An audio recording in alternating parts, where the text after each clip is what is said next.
Hey folks, we're here at the Red Pill Expo, and we have the privilege of speaking with Dr. Peter Vincent Pry. He is the chief of the Congressional Task Force on EMPs. He worked for the CIA for quite a while. He was actually on the professional staff of the House, was it the Foreign Affairs Committee? Armed Services Committee, that's right, advising on WMDs. An incredible biography, and he just gave an incredible speech. Doctor, tell us about the threat of EMPs. I think most Americans are completely oblivious. Is it something we should be concerned about? Oh, absolutely. And the reason most Americans don't know about it is because it was classified for so long. It's only in 2008 when the EMP Commission declassified most of what we know and are talking about today about EMP. An electromagnetic pulse is basically a super energetic radio wave that can destroy electronics across the entire world in the case of a solar superstorm, or across an entire continent in the case of a nuclear or non-nuclear EMP attack. And that's the thing about EMP, that one of the things that makes it such a big existential threat, because it can be made by the sun. You know, every 100 years or so, there's a solar superstorm that will generate an EMP so powerful that it would basically destroy the electronics across the entire world and end modern electronic civilization as we know it. And that would entail the loss of billions of lives, because we can't sustain the population levels that we have today without our modern electronic technologies. They're the heart of everything. Same thing is true of a nuclear EMP attack on the United States. A single weapon could take out all of our electronics. The pulse is harmless to people. It'll pass harmlessly through their bodies, but it'll destroy electric grids and other critical infrastructures, airplanes falling out of the sky, cars won't work, all the transportation networks would fail. We wouldn't be able to get water. I mean, there'd be no running water anywhere. We couldn't figure out how to keep 330 million people alive for a year with no food and water. That alone would be enough to kill off most of the population. But you also have other problems. Natural gas pipelines would explode and probably cause firestorms in cities. The 100 nuclear reactors that we have would go Fukushima after 7 days when the batteries run out, and spread radioactivity all over the place. So, you know, in the aftermath of an EMP, you're not talking about a pristine, pre-technological environment. You're talking about an environmental hell, you know, that would be very difficult to survive in. And the no food and water situation would kill off most people, result quickly in societal chaos. We know from the experience of hurricanes that it only takes about, when people miss their third meal, that's when societal cohesion starts falling apart. And when the lights go out, it encourages that even more, which is why we had the chaos in New Orleans and earlier in a blackout in New York City. You know, the veneer of civilization so quickly disappears. Yeah, that's a pretty terrifying picture right there. So you think most Americans would die, huh? Yeah, we estimated that up to 90% of the population would die from starvation, disease, and societal collapse. And some people think that's extreme, but it actually makes sense if you think about it a little bit.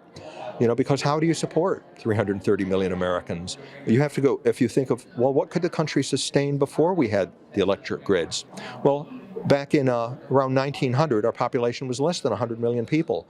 But we supported that population because 75% of the population were farmers. You know, everybody was one generation removed from being a pioneer and basically a survivalist. The cities had a complex local farm economies that fed the cities, and we had coal-fired locomotives, you know, that connected and provided food everywhere, and gravity-fed aqueducts, okay, that provided water to the cities. None of that 19th century critical infrastructure exists anymore. You know, the horses don't exist. Only less than 2% of our people are farmers.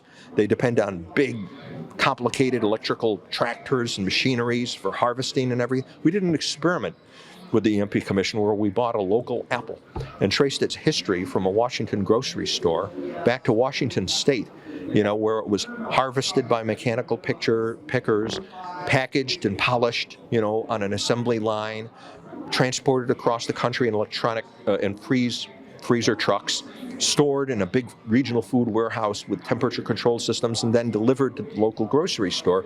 You know, even the simple apple, you know, depends on a huge technological miracle, you know, to be delivered to consumers.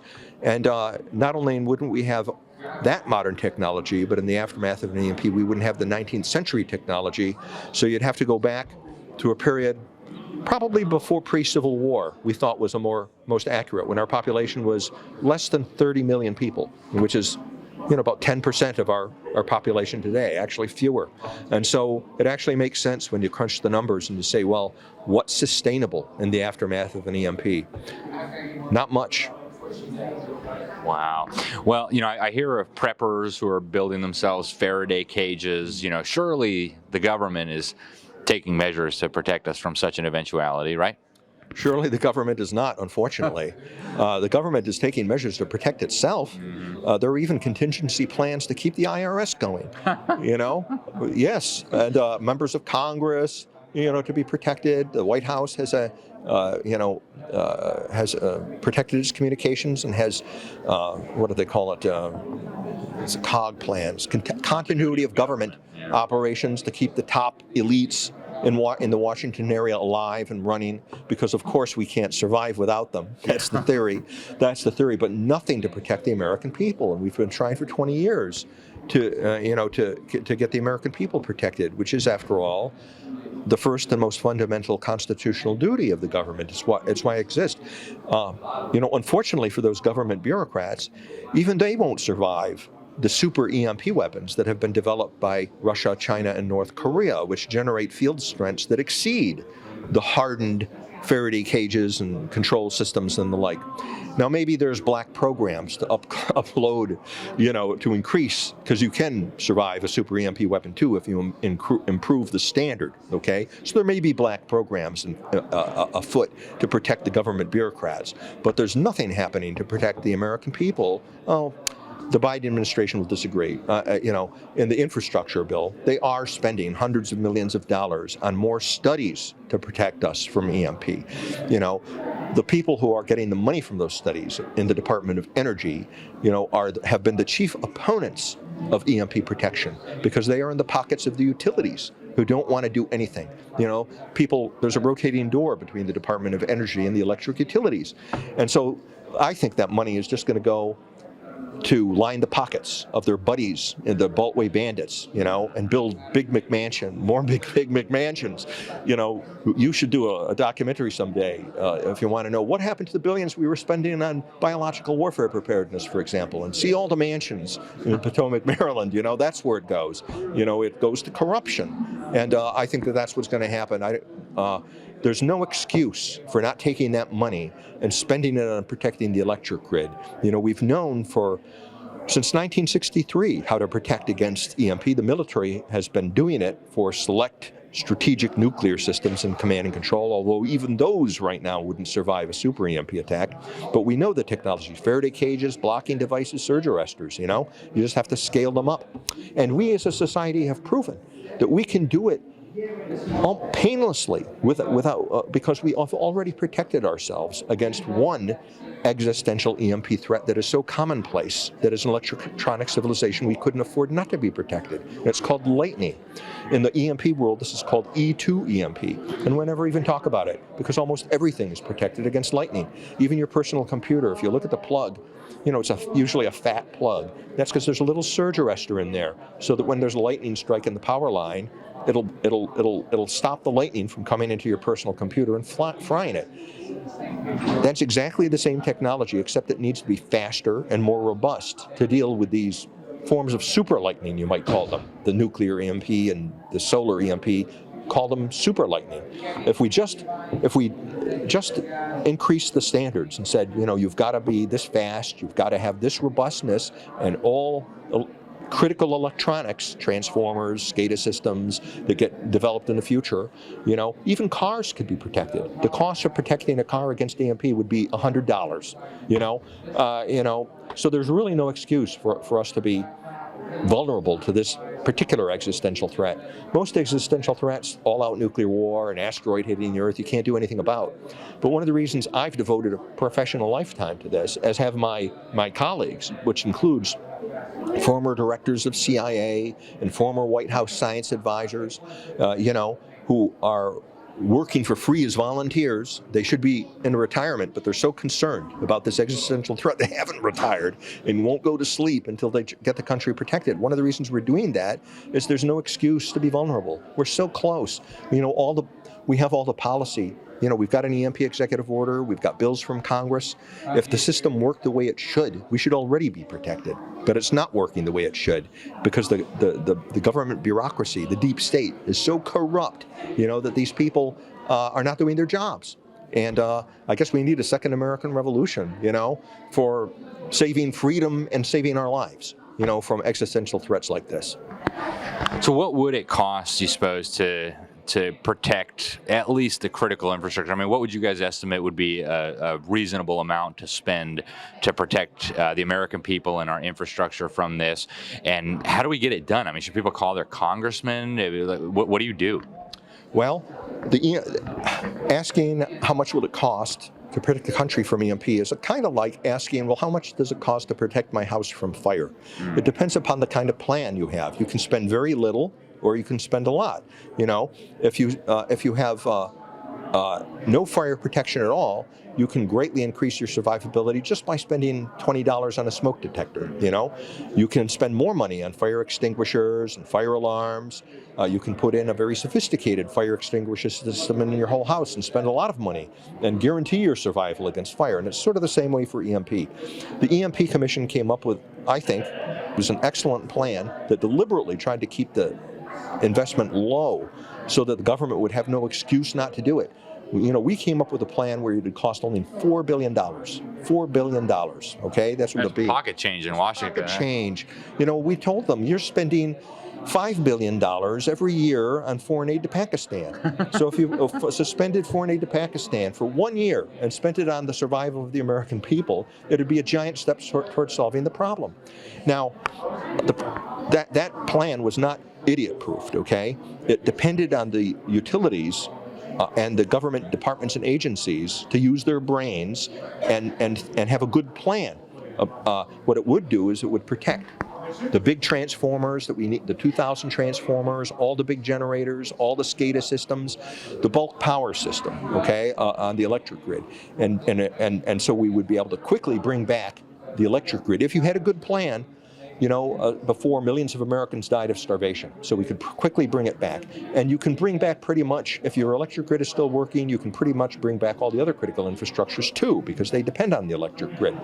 And so, we haven't even been able to get that one implemented. But there are other plans, like you could spend $20 million and harden the whole grid to military standards so that you wouldn't need a good plan. That's what we call idiot-proof. So you could have idiots working in the electric utilities and the EMP could happen, but it would just survive because you've protected practically everything.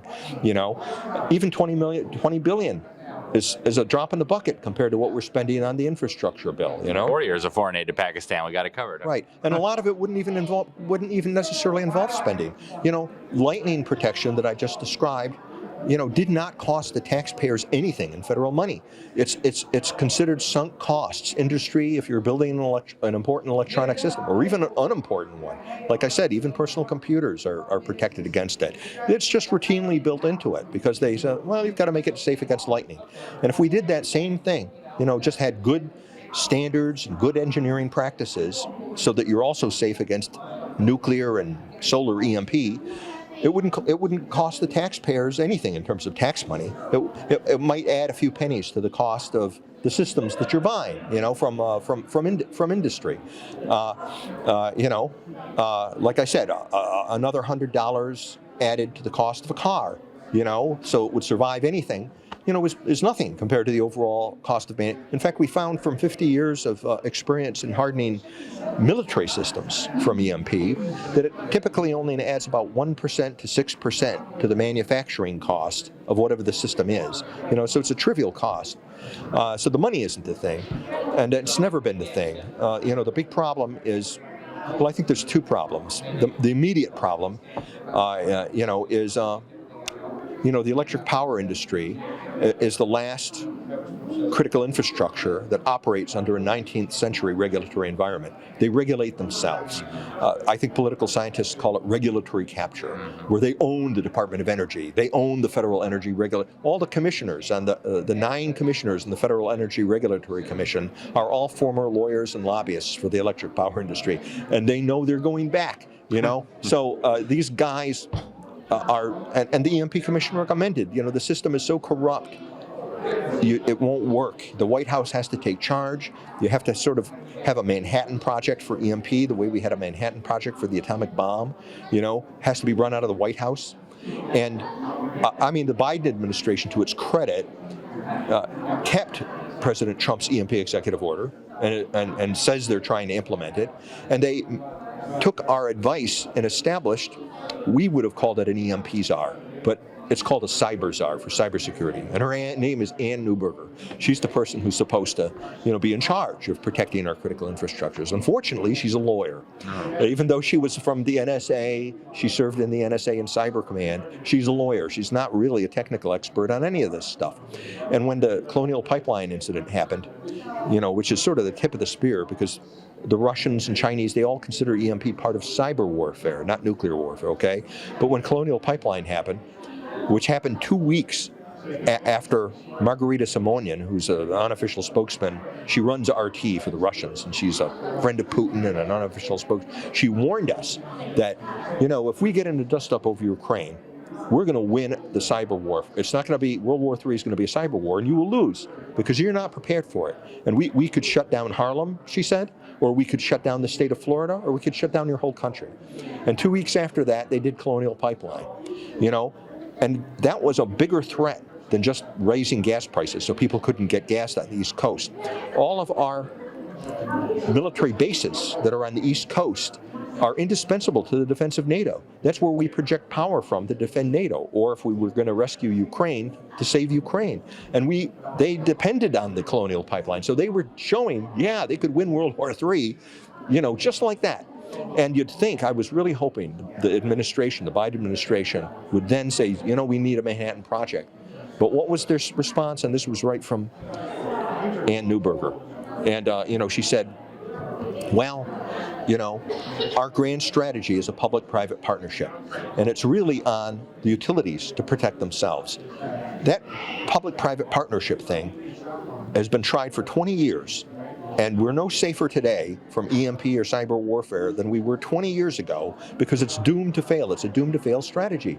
The utilities don't understand cyber warfare. It's not their responsibility. They're right when they say it's not their responsibility to provide national security. It's the government's job.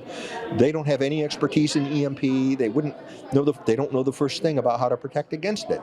What's needed is for the government to take the lead. This is like asking, the Kmart security guard to take on Russian Spetsnaz.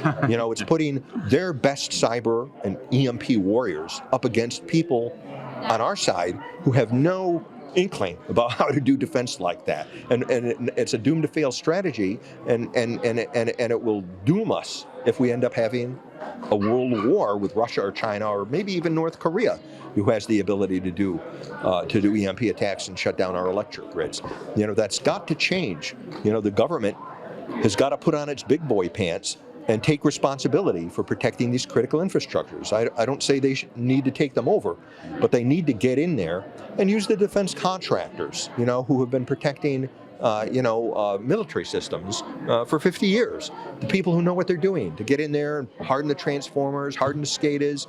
It's not going to cost that much to do it, and come back every year to inspect it to make sure it's all been done right. It really is not that hard to do, but it's the politics of EMP.